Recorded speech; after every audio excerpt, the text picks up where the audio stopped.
After leaving the orphanage, the boy, an orphan with no name and no place to go, spent the night in a crumbling shack marked for demolition. And when he was awakened by strange footsteps in the middle of the night, he nearly screamed from the shock of seeing who stood before him. But before we continue, take a moment to leave a comment below. Where in the world are you watching this from? Your story matters too. And now, settle in and enjoy the journey. A cold March wind sliced through the streets like a blade. Alex, a thin young man in a faded jacket and worn-out backpack, walked the empty city streets, clutching the last crust of bread in his trembling hands. That very morning, he'd still had a place to sleep, a room in a crowded shelter with a sagging mattress and a creaky bed frame. But a new manager had arrived, a gruff man with a booming voice and a face always flushed with anger. He kicked out anyone not on the official list, and Alex, an orphan with no ID, was suddenly no one. Unwanted, invisible. He wandered for hours, feet numb, thoughts scattered until his steps carried him to the city's edge. There, beyond weed-choked lots and broken fences, stood an old house. Its shutters hung crooked, clapping in the wind like weak applause, and ivy clung to its peeling walls like a spider's web, too old to be feared, yet somehow more sinister. Alex froze before it, his heart pounding in his chest. The house looked abandoned, but there was something else, something ominous, as if it held secrets best left buried. But there was nowhere else to go. He slipped through a gap in the rotted fence, stumbling over a rusted tin can. Inside, the air was thick with mildew and dampness. The floorboards groaned under his weight. In one corner, he found a filthy, stained mattress. He dropped his bag and collapsed onto it, wrapping himself in a tattered blanket pulled from a heap of forgotten junk. He shut his eyes, trying to will away the hunger, the cold, the ache of being utterly alone. But sleep never came. Deep in the night, a sound tore through the silence. At first, he thought it was the wind, but no, it was rhythmic, a creaking like footsteps. Alex sat up, heart racing. A whisper? Or was it the rustle of fabric? He struck a match. Its flickering light revealed the outline of a door in the far corner, weathered, cracked, long untouched. The paint flaked like dry skin. It looked locked. The match died. Darkness swallowed the room again. Sweat trickled down his back despite the cold. Morning arrived, gray and hesitant, filtering through the gaps in the boarded windows. Alex awoke with a pounding head and an empty stomach. He needed to explore the house. Maybe there was something useful inside. Amid broken furniture and scattered bottles, he found a ring of keys. Rusted, each one etched with delicate symbols, swirls and letters from a language long lost. He turned them over in his hands. The metal was strangely warm, almost alive.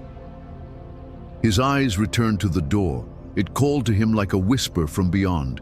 He stepped closer, running his fingers along the rough surface, and tried the first key. Nothing. Then the second. Still no luck. The third slid in, clicked, and the lock gave way. The door creaked open, revealing a small room, more like a closet. In the corner, on a pile of rags, lay a girl. Her face was pale and damp with sweat, her breathing shallow. Beside her lay a doll, tattered, stitched eyes that almost seemed to glimmer in the dim light. Alex froze. She couldn't be more than 8 years old, and she was so weak. It frightened him. He stepped closer, reaching out to see if she was still alive. Then, movement. A shadow lunged. A woman appeared from the dark, a stick raised in defense. Her eyes were wild with fear, her clothes torn and stained with earth. She hesitated, staring at Alex, realizing he held no weapon. "Who are you?" Her voice trembled, but there was steel behind it. I just needed a place to sleep," Alex stammered, hands raised. "Please, I won't hurt you." She lowered the stick but didn't let it go. She was thin, exhausted. There were dark rings beneath her eyes, as if she hadn't slept in days. "My name's Marina," she said at last. "This is my daughter, Lena. She's sick." Her voice hardened. "If you came here to steal, there's nothing to take." "I'm not a thief," Alex whispered, eyes still on the girl. Her breath was faint. He noticed her small fingers clutching the doll. "I can help." Marina stared at him for a long time, weighing something in silence. Finally, she gave a slow nod, lowering the stick for good. "But don't tell anyone we're here," she said. "No one." Alex agreed, though he didn't understand who they were hiding from. He sat by Lena, gently pressing his fingers to her forehead. She was burning up. Her skin was fire beneath his touch.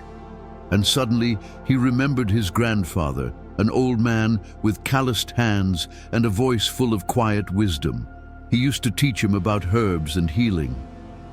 "St. John's wort for fever, chamomile for inflammation," the voice echoed in his mind. "Do you have any fire?" he asked Marina. She pointed to the old hearth, where a few coals still glowed dimly. Alex stepped outside. In the overgrown yard, he found familiar yellow blossoms, St. John's wort, and white petals of wild chamomile. He gathered them carefully and returned. He stoked the fire and boiled water in a dented tin kettle he'd found. In the back of a dusty shelf, he discovered a cracked jar with hardened honey. He added a drop, hoping it might help. Marina watched in silence, still clutching the stick. When the brew was ready, Alex gently pressed the cup to Lena's lips. She barely swallowed a few drops, but within the hour, her breathing evened out. And then, her eyes opened, gray, enormous, filled with fear and wonder. "Mama," she whispered. Marina dropped the stick and rushed to her, sobbing silently as she cradled her daughter in trembling arms. Alex turned away, a lump rising in his throat. He didn't know what to say, but in that moment, something shifted inside him. He knew he couldn't leave them behind. Night fell heavy upon the house like a thick, suffocating blanket. Alex sat by the hearth, feeding scraps of broken wood into the fire. Marina curled up nearby, cradling the now sleeping Lena in her arms. Her face, softened by the firelight, no longer looked as sharp, though shadows still lingered in her eyes. Then she spoke, softly, as if afraid her words might wake the past. "We ran from him," she began, "from Peter, my husband." She paused. The fire crackled, filling the silence. "He was a monster." Alex listened without interrupting. Marina told him how Peter had seemed kind at first, tall, broad-shouldered, always smiling when they first met. But after Lena was born sickly and frail, everything changed. He started drinking, screaming. One night, in a fit of rage, he smashed every window in their house, leaving them shivering in the freezing wind. Lena almost didn't survive that night. The last straw, Marina's voice cracked, was the soup. "I spilled it by accident. He struck me." She paused again, swallowing hard. "I grabbed Lena and ran into the dark. We've been hiding ever since." Alex clenched his fists. Rage surged inside him, unfamiliar and hot. He remembered his grandfather, his safe harbor after Alex's parents died. The old man never once raised his voice, even when Alex stole apples from the neighbor's tree. "I'll help you," Alex said at last. "I'll find work. I'll bring food, medicine. You won't be alone anymore." Marina looked at him, cautious but searching. And for the first time, a flicker of hope lit her tired eyes. The next morning, Alex made his way to the town market. He knew they always needed help, hauling sacks, lifting crates. The merchants were grumpy, loud, but fair. One agreed to let him work. That evening, he returned with a small loaf of bread, a wedge of cheese, and a bottle of cough syrup traded from an old apothecary. Lena, upon seeing the food, smiled for the first time, weakly but real. The days passed. Alex worked hard, brought back what little he could. In the evenings, he carved wooden toys for Lena out of scraps he found near the house. He made her a little horse with a flowing mane. She hugged it to her chest and named it Starlight. Marina slowly began to trust him, and Alex felt it growing. Something more than duty, more than charity, a bond, a beginning. One morning the market was loud and restless. Alex was stacking bags of potatoes beside an old woman's stall, his hands rough and aching, but he didn't complain. Every coin he earned went toward Lena's medicine, Marina's bread. Toward the life they were slowly rebuilding. The air smelled of wet earth and spoiled fruit. And then he overheard it. Two women talking just feet away. "You hear about Peter," said one, squat and red-cheeked, tossing rotten potatoes aside. "Yeah," replied the other, thin and hunched beneath a slipping scarf. "Dead. Drunk as always. Fell off the bridge last night. River's still half frozen. They say he was yelling something before the ice swallowed him, or maybe someone pushed him. Who knows? Devil never could kill him. But now..." Alex froze. The sack of potatoes slipped from his hands, thudding onto the muddy ground.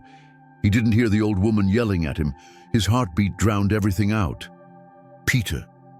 That name, whispered with clenched fists and wide eyes. The man Marina still checked the locks for at night. The reason Lena twitched in her sleep. Gone?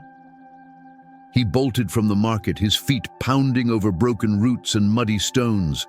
The world blurred, wind whipping tears into his eyes, fell off a bridge or was pushed. He didn't know whether to feel relief or dread.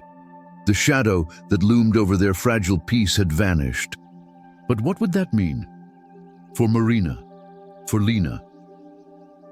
When he burst into the house, out of breath and wild-eyed, Marina was at the hearth again, feeding twigs into the flames.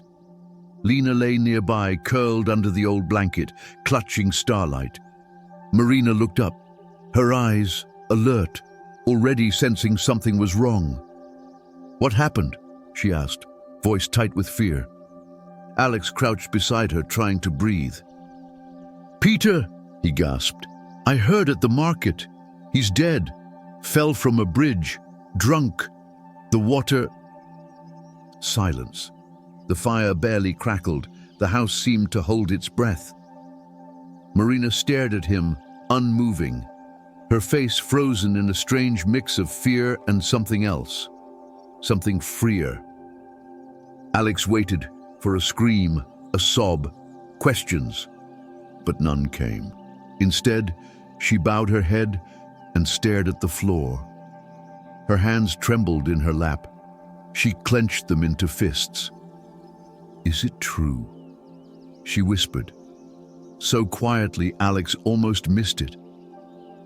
"Yes," he nodded. "They weren't certain, but I think it is." She stayed silent so long he feared she hadn't heard. But then her shoulders eased, her lips parted, and tears slid down her cheeks, not bitter, but cleansing. "I can go back," she said, and her voice was steadier now. "We can go home.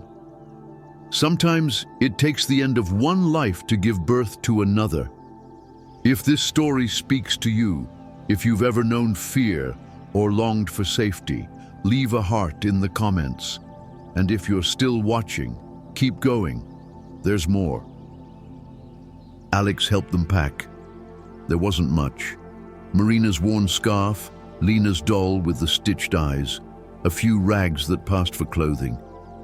Lena stirred awake just as they were finishing, her sleepy eyes blinking in confusion. "We're leaving?" she asked, clutching Starlight to her chest. "Yes, sweetheart," Marina said softly, stroking her hair. "We're going home." The journey to Marina's old house took half a day. Alex carried their meager belongings while Marina held Lina's tiny hand. When they reached the crooked fence, Alex noticed neighbors peeking through their windows. Word of Peter's death had clearly traveled. But to Alex's surprise, no one turned away. An old woman from the next yard came out with a basket of warm bread. A bearded man across the road brought a hammer and nails to fix the shattered windows. No one asked questions. No one judged. They simply helped, quietly, with purpose. Marina stood at the threshold of her old house, staring at the cracked walls and the hollow silence. Alex watched as her posture shifted. Her shoulders, once bowed under fear, now lifted, like she was finally breathing again after years underwater. He turned to leave, to give them space, but Marina stopped him. "Where are you going?" she asked, and her voice held something new, warmth, a plea almost. I thought you could manage now," he replied, eyes lowered. She stepped toward him and laid her hand on his shoulder. Her fingers were cold, but steady. "Stay," she said, quiet but firm. "You saved Lina. You gave us a second chance. You're family now, Alex." He looked up and saw it in her eyes. Sincerity. Trust. Something he'd never dared hope for. Before he could respond, Lina ran up to him. Her small, bare feet pattered across the wooden floor as she held out her doll. The same doll she'd never let go, not even in her sleep. "It's for you," she said, gazing up at him. "You're kind."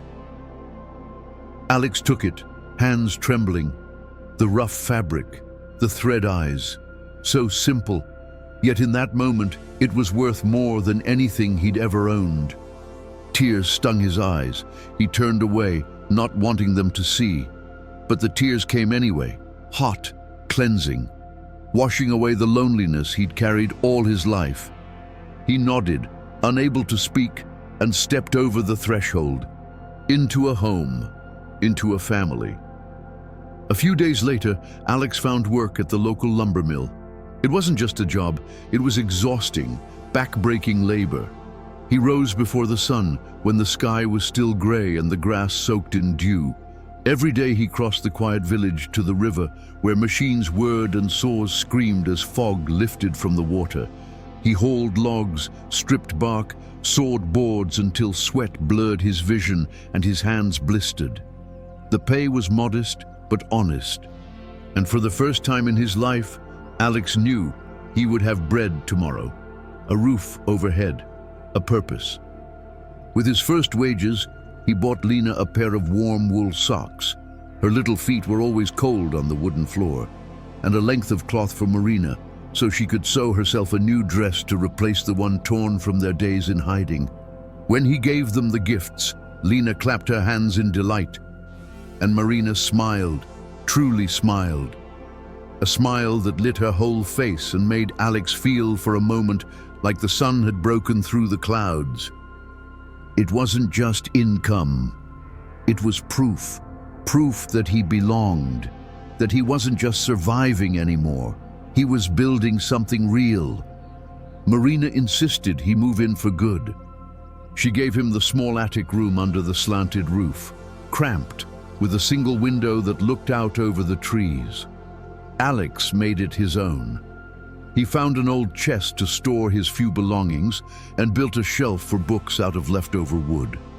He hung an old blanket on the wall to keep the draft out, and every night, falling asleep to the creaking of beams and the hush of wind outside, he felt something new. He felt home. If you've ever longed for that feeling, a place where you're needed, where your presence matters, know this: you're not alone, and your story isn't over. Keep listening. In the evenings, after the mill had gone quiet and the fire warmed the house, Alex would sit with Lina by the hearth. He taught her how to gather herbs, how to tell St. John's wort from motherwort, how to pluck chamomile gently to keep the roots intact. Lena, with her tiny hands and curious grey eyes, followed his every move. Sometimes she mixed up names, but she tried. Hard. Alex corrected her gently, remembering how his grandfather had once walked him through the forest, naming each plant as if it were a living soul. "This is chamomile," he'd say, handing her a soft, white blossom. "It helps soothe a cough. And this, plantain, if you cut yourself, press it to the wound, it'll help." Lena listened with wide-eyed wonder, then dashed into the yard to collect more, returning proudly with fistfuls of green. Alex laughed, watching her dirt-streaked face, and felt something bloom inside him. Not just warmth, not just love. Something deeper, like the roots of a tree growing at last into firm soil. Sometimes he'd tell her stories, tales his grandfather once whispered by firelight, of forest spirits that guarded the trees, of stars that watched from above, gentle and wise. Lena would curl up beside him, cradling starlight, and ask, "Do the stars really watch us?" "They do," Alex would answer, smiling at her serious little face. "They see everything we do, and if you're kind and brave, they'll send you something good." Lena would smile, and that smile was worth more than all the treasures in the world. Marina, sitting in the corner with her sewing, would sometimes lift her eyes and look at them, quietly, with gratitude words could never express. Life moved slowly now, steady. Alex embraced the rhythm. Mornings at the mill, evenings with Lena and Marina, nights in his attic room where the stars peeked in through the window. He became part of their family, and they became everything he never knew he needed. Marina began to trust him more. Sometimes she left Lena in his care when she had to run errands in the village. Alex felt like a big brother then, a guardian Lena had never known before. He fixed the roof when it leaked. He chopped firewood to keep the cold from creeping in. He even built a little bench for Lena so she could sit by the window and watch the birds. One rainy night, while the roof drummed with soft percussion and the house fell into hushed stillness, Alex couldn't sleep. He got up and opened the tiny attic window, letting the cold air spill into the room. The sky was clear, filled with stars that glittered like scattered secrets. He stared out, the wind brushing his face, and thought of his grandfather. His calloused hands, his quiet stories, his calm presence. All the things that, back then, had seemed like nothing special. Alex gripped the windowsill. Hot tears welled in his eyes, surprising him. "Thank you, Grandpa," he whispered, his voice barely audible over the wind. "You gave me more than I ever understood. You taught me to live in a way that let me save them. Thank you." He stood there a long time, shivering, but refusing to close the window, as if he wanted the stars to hear his words and carry them back through time. The old house at the edge of town, the one where everything began, now stood empty, abandoned. Its floorboards still creaked, the door remained shut. But for Alex, it wasn't just a place of sorrow. It was the threshold he had crossed to find his purpose. Behind that door, he hadn't just discovered a sick little girl and her desperate mother. He'd found his place in the world, a place where he was seen, needed, loved. One morning, Lena burst into his room, leaping onto his bed with boundless excitement. "Alex, wake up!" she cried, bouncing. "I found plantain, just like you showed me." He opened his eyes, laughing at her tangled hair and muddy feet. And in that moment he knew. This was what life was meant to feel like. Not just surviving, not just wandering, but building something real, something warm, something his. And as the stars faded outside his little window, he whispered to himself, "For this, I would do it all again." If you've ever felt lost, If you've ever stood at the edge of your own story, unsure what's waiting behind the next door, let this be your sign. There's always a way forward. Sometimes it finds you in the darkest hour, in a forgotten place, in the eyes of a child, or in a second chance you never expected. And if you've made it this far into the story, it's not by accident. Before you go, there's something waiting for you in the video description, something real, something natural. Researchers recently uncovered a curious purple shell hidden deep in a remote region. Early studies suggest it may naturally triple fat burning even while you sleep. No strict diets, no punishing workouts, just one small shift. That could change everything. If your body feels like a prison, if you miss the energy, the strength, the confidence you once had, go take a look. Not because you're broken, but because you deserve to feel whole again. The path begins in the description. Go now, before the stars fade.